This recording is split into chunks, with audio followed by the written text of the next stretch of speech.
I'm Emma Warren, and I decided to do my research paper on human trafficking.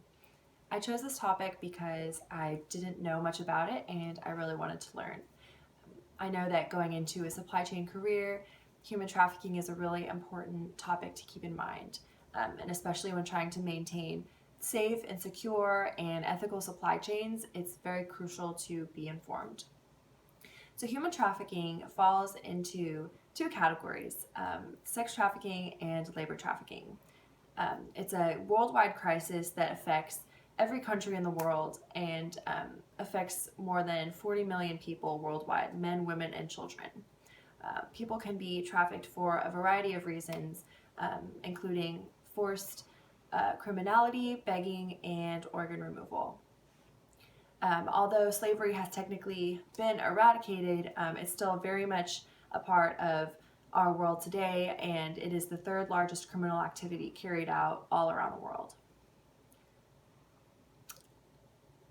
One common example of labor trafficking is a person could be lured to the United States with the promise of employment, but when they get to the United States, the job is often not what was promised. It's usually horrible conditions with little to no pay, and most of the time they have paid ahead of time for travel and transportation, and the trafficker has taken the person's important personal documents.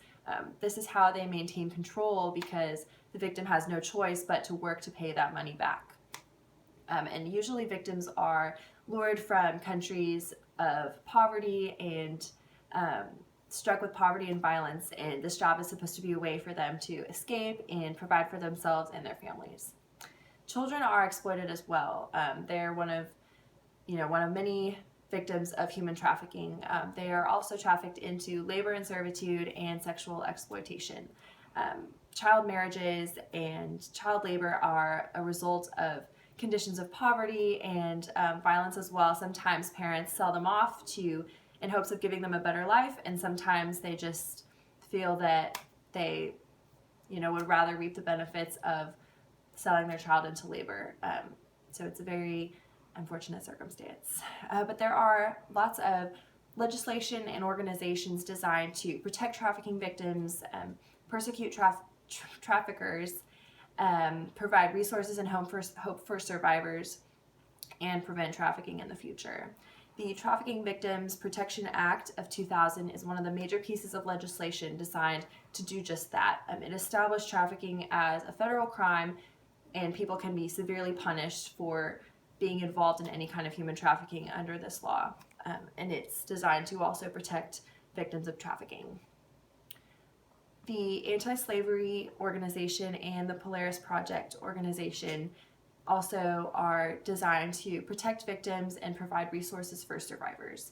The Polaris Project does this by maintaining a 24/7 national human trafficking hotline, and as well as providing long-term resources for recovery and reassimilation back into society.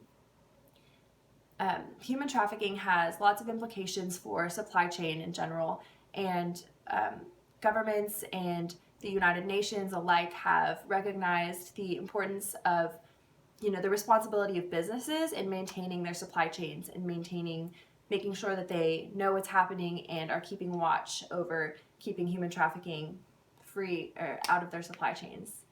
The United Nations also holds 2 days of international awareness for human trafficking.